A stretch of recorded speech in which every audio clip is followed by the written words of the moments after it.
At 3 p.m., Oxford Street. Usually the air here is filled with the buzz of global tourism and the commerce of a superpower. But last Wednesday, the sound was replaced by the mechanical scream of steel shutters slamming down in broad daylight. Innocent shoppers weren't just interrupted, they were trapped, peering through grates as hundreds of teenagers, emboldened by viral TikTok looting calls, surged through the capital with absolute impunity. Outmatched police units arrived only after the siege had begun. This isn't a one-off incident, it is the terrifying face of a leadership crisis that the establishment is desperate to hide. While the state audits your bank account, it has officially surrendered your streets. Is this the stable Britain promised at the dispatch box, or are we witnessing a full-scale sovereign collapse? To understand the physical discord in London, you have to look at the rhythm of the disorder. The warnings were online for 24 hours, the pressure was visible, yet the system failed to adjust. By mid-afternoon, the youth uprising escalated as organized groups in dark clothing breached storefronts. The response? Exactly 9 arrests and a handful of dispersal orders. In a city where it is effectively legal to mug someone with a staggering 2% solve rate for robberies, the criminals are no longer scared of the Prime Minister. They are emboldened by him. We are seeing a system where intervention consistently arrives late, surrendering the momentum to the mob and leaving businesses to negotiate their own survival. The nail in this narrative is the arithmetic of betrayal. The UK is currently gripped by extreme population pressure, meeting weak enforcement. While the phantom population grows, the infrastructure trails behind. The state demands total compliance while offering zero security. We call it state theft, where your hard-earned money is funneled into strategic electorate expansion and hotel bills for unregulated arrivals, while your own neighbourhood becomes a red zone. With Keir Starmer's favourability crashing to a historic negative 51%, the public has realised the truth. The government isn't fixing the border, it is subsidising the chaos. Look exactly 5 years into the future. If this managed decline holds, the British High Street will cease to exist. We are drifting to a terminal system failure, where the nation fractures into heavily policed green zones for the political elite and lawless red zones for everyone else. Private security will replace the police for those who can afford it, while the working class is left to fend for themselves. In this future, curfews won't be a law, they will be a survival instinct mandated by fear. You won't go out after sunset because you know the regime enforcers aren't coming to save you. Oxford Street wasn't just a robbery, it was a signal. It revealed a government that prefers political theatre over strategic design. The establishment wants you to believe the surrender of your streets is the unavoidable price of modern life. It is not. It is a deliberate choice, and they made it for you. The glass has been swept up, but the trust cannot be mandated back into existence. The last orders for British safety have been called. The curiosity of the viewer shouldn't be about who showed up to loot, but who designed the system that let them. The silence from Downing Street is a confession. The capital has been looted, and the country is next.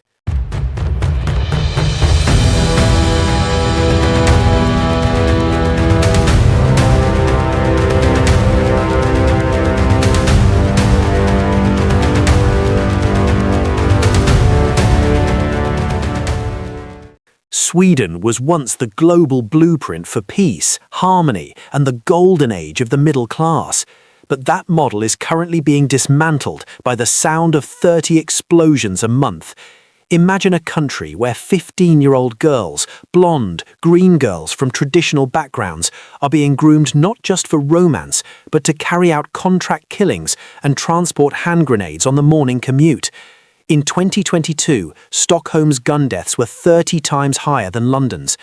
This isn't just a crime wave, it is a total fragmentation of a society. The question every European citizen is now asking is, how did the model of peace become the bomb capital of the continent? The most chilling development in the Swedish crisis is the evolution of the recruitment pool. Gangs like Foxtrot, led by international fugitives, have pivoted away from recruiting from their own neighborhoods. Instead, they are targeting green girls, native Swedish teenagers who the police are less likely to profile. These girls are being offered upwards of £13,000 to act as couriers and assassins. They are the unseen soldiers in a war between rival factions like the Kurdish Fox and the Strawberry. This isn't just a local dispute. Intelligence suggests these gangs are now operating as proxies for foreign regimes, targeting embassies and schools. The infiltration has reached the courts themselves, with gang-affiliated individuals reportedly securing jobs within the justice system to sabotage it from the inside. For decades, the Swedish elite operated on a policy of social welfare as a shield. The belief was that if you gave everyone a hug, a welfare check and a seat at the table, crime would vanish. Critics call it the lemonade and biscuits approach, a soft-on-crime ideology that treated ice-cold killers as victims of their circumstances. But with 60,000 people now directly linked to organized crime in a country of only 10 million, the math no longer adds up. The generous welfare state, which was meant to integrate, has instead been infiltrated, with millions in state funds reportedly being siphoned off to fuel a 17 billion criminal economy. Sweden is currently undergoing a traumatic sobering up. The new Conservative government is attempting to militarize the police response and lower the age of criminal responsibility to 13, but they are fighting 40 years of entrenched liberal polity.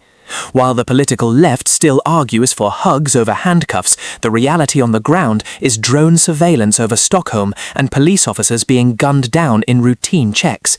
This is the suicide cult of multiculturalism gone wrong, where the state's desire to appear virtuous has left its own children vulnerable to predatory gangs. The Swedish experiment is at a crossroads. For 30 years, anyone who sounded the alarm was silenced as a dissident or a xenophobe. Today, the facts are doing the talking. As the ice age of crime settles over Scandinavia, the rest of the world is watching closely, because what is happening in the streets of Stockholm today is a warning for every liberal democracy. A society that cannot protect its own borders or its own children will eventually lose its soul. The model of peace is gone. The era of the draconian measure has begun.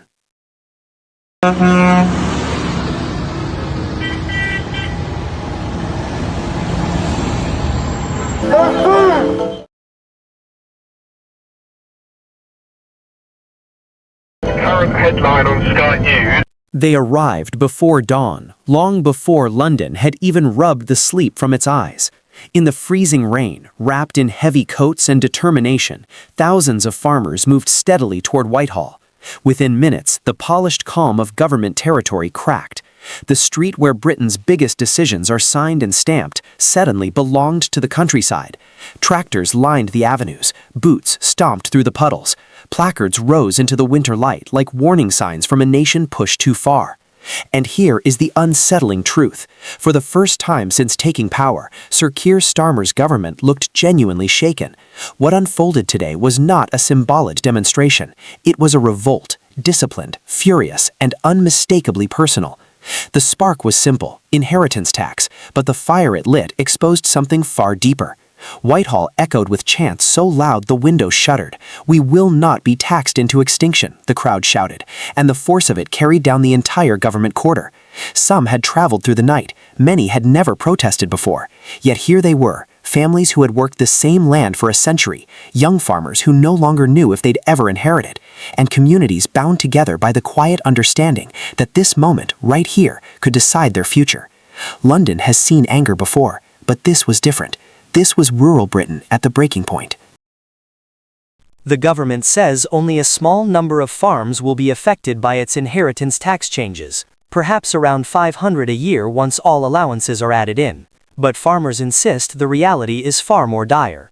They argue the Treasury's figures are misleading, that thousands of farms could eventually be dragged into tax liabilities they simply cannot afford. And today, standing shoulder to shoulder in the Capitol, they made their message unmistakably clear. They do not trust the government's numbers, they do not trust its promises, and they certainly do not trust a last-minute U-turn dropped quietly before Christmas Eve. That U-turn, meant to ease tensions, has instead become a symbol of something worse. In rural communities, it reads not as correction, but as confession. A sign the government realized its mistake only after inflicting damage. Farmers describe weeks of fear, confusion, and sleepless nights as they tried to calculate how much of their land, their homes, their livelihoods might have to be sold just to satisfy the new tax rules. Some even reported emotional breakdowns. One elderly couple asked in a letter read aloud to Parliament, "By when should we die to avoid bankrupting our children?" It was the kind of question that should stop a government in its tracks. But instead of addressing the matter head-on, ministers released their revision the day before Christmas Eve, as though hoping it would simply dissolve into the holiday haze.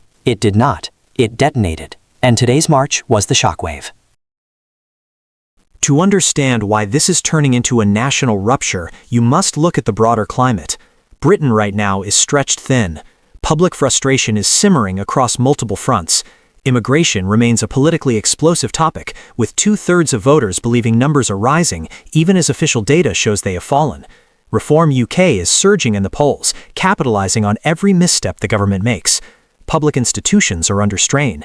Police are managing protests not just in London, but in coastal towns where anti-immigration tensions flare weekly. Teachers, doctors, and transport workers are watching today's events very carefully because if farmers can force a retreat, others may try the same. And then there is the deeper fracture, the widening gulf between urban and rural Britain. Policies that feel like minor adjustments in Westminster can feel like existential threats in Herefordshire, Cumbria, or Powys. A city may look at a £1 million asset threshold and see wealth. A farmer looks at it and sees a working business, land that cannot simply be sold off without destroying an entire way of life. It is not an investment portfolio, it is a generational trust. That is why today's protest is so dangerous for the government. It shows not just disagreement, but outright alienation. Farmers believe they were misled, they believe they were targeted, and they believe labor does not understand and does not value the culture of family farming. In short, a political bond has broken. This matters beyond sentiment. Britain's food security depends on these communities. If farms begin collapsing under tax burdens or selling land to private investors, the consequences are stark. Rising food prices, increasing imports, destabilized supply chains, and the erosion of rural employment. These aren't hypothetical scenarios, they are the exact outcomes many farmers warned about as they stood at the gates of Parliament today. And the government knows it. Behind closed doors tonight, senior ministers will be asking the same question haunting Downing Street since sunrise. How much more backlash can Labour absorb before something gives? Starmer is facing a moment of political peril. A second U-turn would signal weakness. No U-turn may guarantee months of escalating unrest. Either path carries risk. His advisors know this protest will not be the last. Farmers have already said they will return, with even larger numbers, until the tax is completely withdrawn. What began as a dispute over inheritance rules has become a national test of confidence, and confidence is precisely what Labour cannot afford to lose. Meanwhile, other groups are watching. If the countryside can force Westminster onto its knees, then the NHS unions, the rail unions, the anti-immigration groups, and the restless public sector may feel emboldened. Britain's protest culture, already revitalized by the crises of the past 2 years, may be standing on the edge of a new phase, one where every grievance becomes a march on the capital. As evening settles over Whitehall, the streets fall quiet, but the tension does not. The tractors are gone, the crowds dispersed, but the memory of the day hangs in the air like smoke. A government that promised stability has found itself staring at its most volatile moment yet. The rural uprising has begun, and if the farmers return stronger, as they have vowed, Britain may be heading toward a confrontation unlike anything in recent memory. The only question now is chilling in its simplicity. If today was the warning shot, what will the next eruption look like?